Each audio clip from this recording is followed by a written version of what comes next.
Hey y'all, welcome to Itz Sirap. I am currently in the process of taking these twists out. That's why my hair is all wrapped up, tied up, tangled up. So today, in a couple of videos, I'm going to be showing you how to make a wig on the sewing machine. The first couple of videos are going to get us to this point.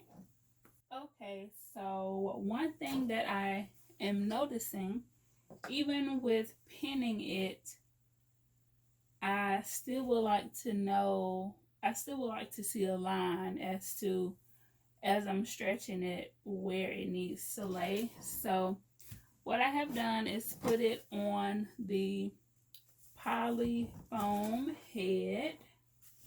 And what I'm going to do is do some lines on here. I'm going to use this metallic Sharpie to do that.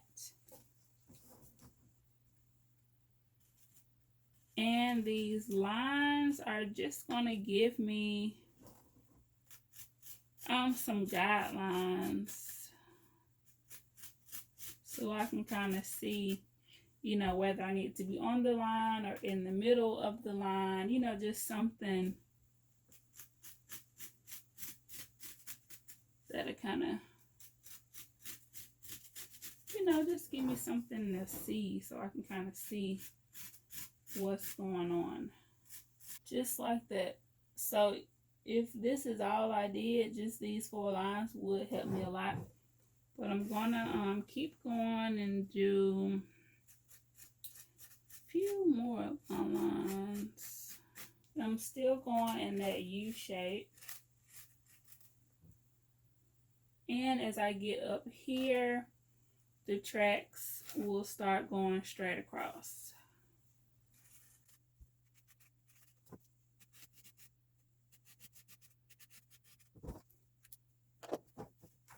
So I'm going to let it dry for a second, and then I'm going to put it on this head.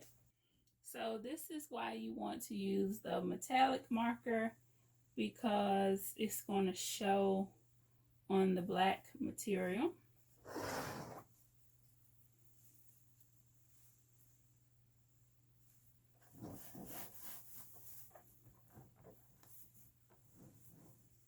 And now when I'm pinning over here, I have some guidelines to kind of look at as far as to kind of sew along with while I'm under the sewing machine. Another great use for the guidelines, I'm going to take this second bundle here, and I'm just going to take it along all of the guidelines. And what this is going to tell me is that if I sew on all of these guidelines, how much hair I'm going to use. If I have hair left over after doing this, that means I have some wiggle room. If I don't have any hair left over, that's going to tell me that I need to make some adjustments. So I'm basically going to have just enough hair, but luckily I do have these 2 pieces here. I'm going to sew these here so that they will be with the same length. So that's what I'm going to do. And then I'm going to start with the second bundle.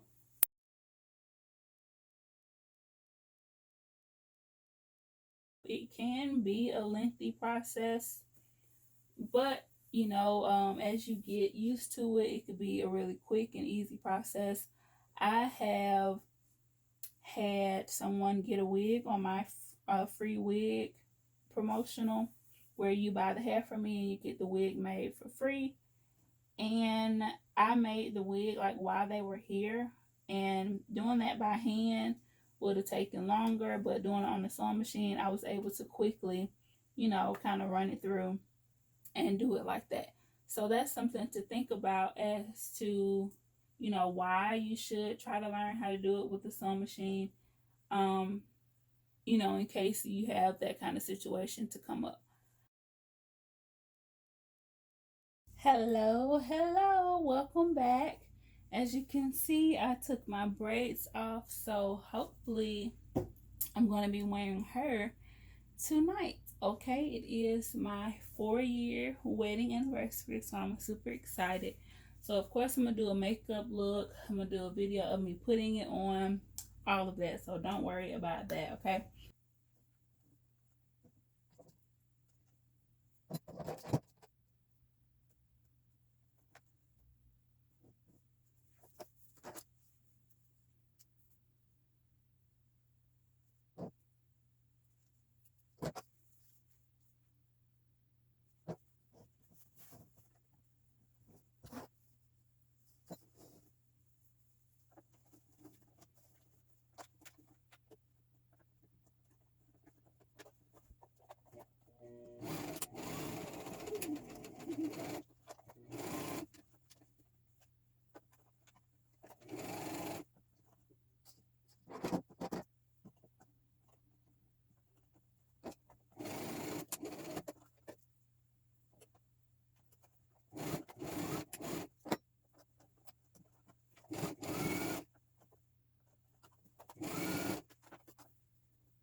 Okay, so this is where we are so far.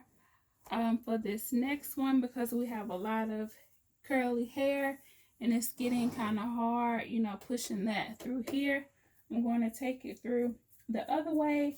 I did one on camera, but I'm going to do it again so that you guys can kind of see what it looks like if you take it through the other way. One way may be easier for you, the other way may be easier. It just depends. If one way may be easier, but you have like a whole bunch of hair, you might have to take it through the other way. So I think it's just best to know how to do it both ways.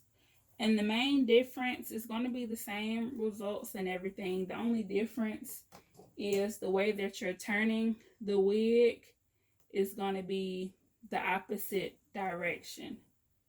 So if you all are at home and you're practicing your curves on your sewing machine, it'll help to practice, your curves going to the right and going to the left.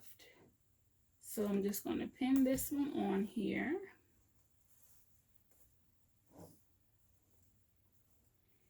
And if I had to hand sew this, it would not be done, because hand sewing is great, but I don't like to sit down and hand sew. I like to stand up and have, that free range of motion and everything. So, yeah.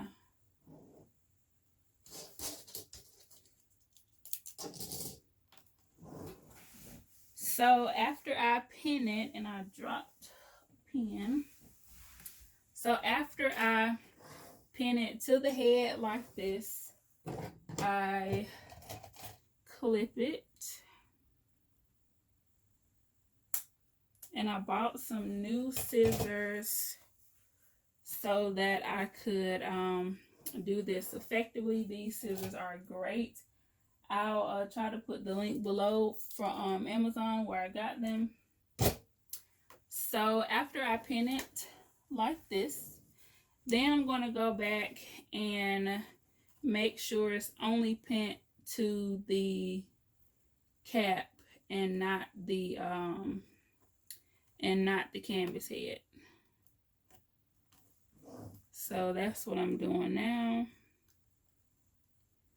Pinning it to the cap and not the canvas head.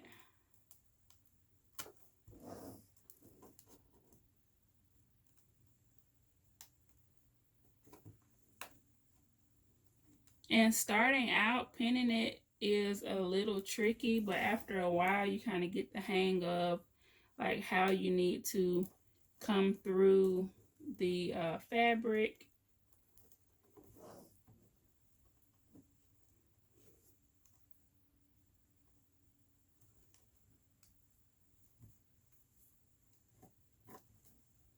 And I like to kind of lift it up a little bit so I can see where it's going. Okay, so this is what I was talking about. Instead of me putting it through the machine like this and all of the hair coming up under here, I'm going to turn it this way so that the frontal will come under here and all of this hair will be off to the side. And I like to try to get it under the head, under the presser foot, by coming along the side of the frontal. It's a bit easier to kind of just scoot it through along that strip, where that strip of the frontal is.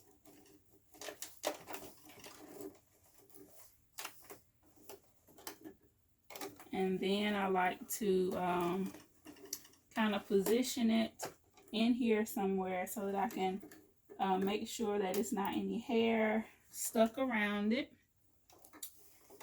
Then I make sure that this piece here, this track, is right where I need it to be. I hope y'all can see that. Then when it's laying right where I need it, then I put the presser foot on top of it. Drop the presser foot down. I want to make sure that nothing else is up under there, that it's not any lace under there or anything like that, or straps or whatever you have going on with your cap. Then I'm going to press my back stitch button down, and I'm going to back stitch to the edge of the frontal. Come forward, back stitch again, come forward.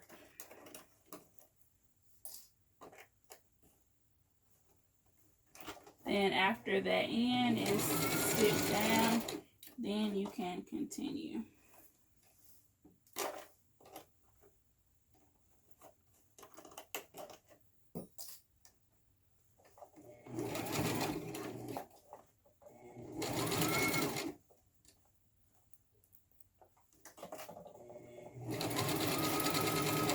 You want to try to keep the track in the middle so that the zigzag can bounce around the track. Sometimes the track will slide and shift and all of that. You just want to make sure that you reshift it back to where it needs to be so that you can keep stitching.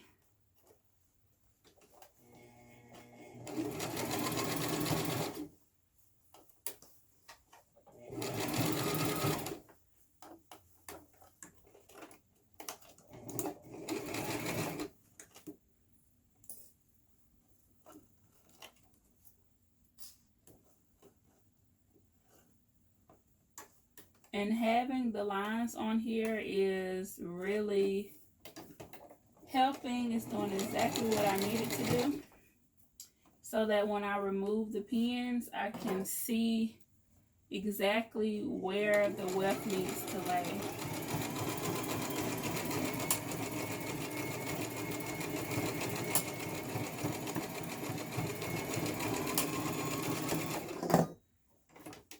And after you back stitch that end piece down like crazy, you are done. And to slide it off, you can go back down the side where that strip is of the frontal and just pull it out like that. And I like to cut my threads as I go.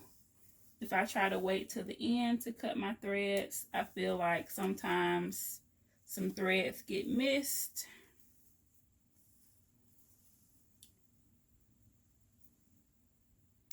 And you don't want to, you know, send out a unit or get ready to put on your unit and start styling and all of that, and then you see threads hanging in there.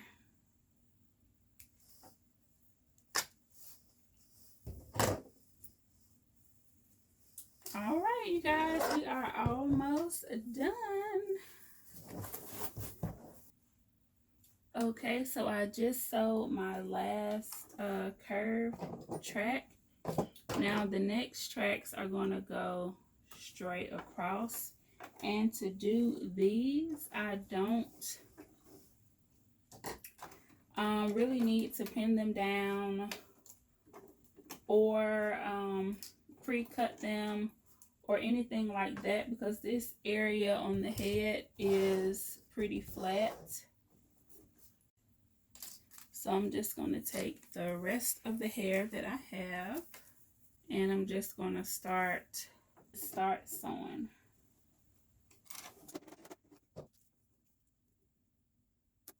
All right, I'm doing the same thing.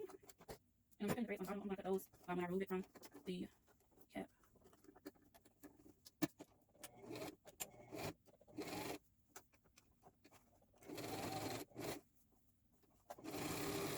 You go ahead and cut those.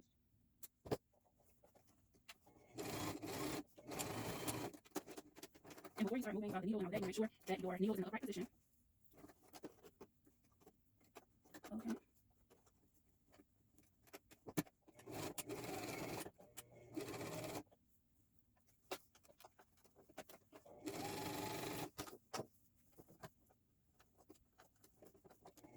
I don't know if y'all can see this. This is really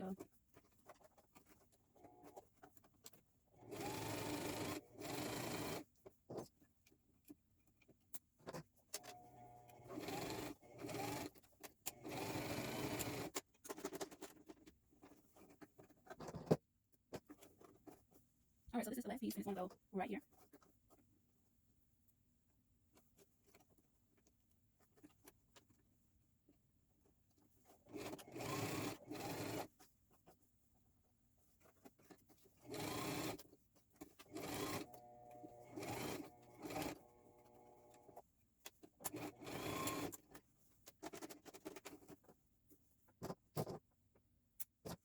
All right, and this little piece here, I'm just going to lift on the side here. I'm just going to sew it in here. We're not wasting nothing. Okay. So now I can cut these threads, and I'm going to put it on here to see what it's looking like. And that's the little piece that I just sewed in there. So this is how the wig is closed up. I'm going to take these braids out of here. And I like to wash all of my units after I make them. So when I wash it, everything is going to be brushed together. It's going to flow together, and you're not going to see any like gaps or anything. So that's why I like to do that. Sometimes if you're doing a sew-in, of course, you're going to have to go in with some mousse to help mold it, sit them under the dryer, and all of that. So this is it.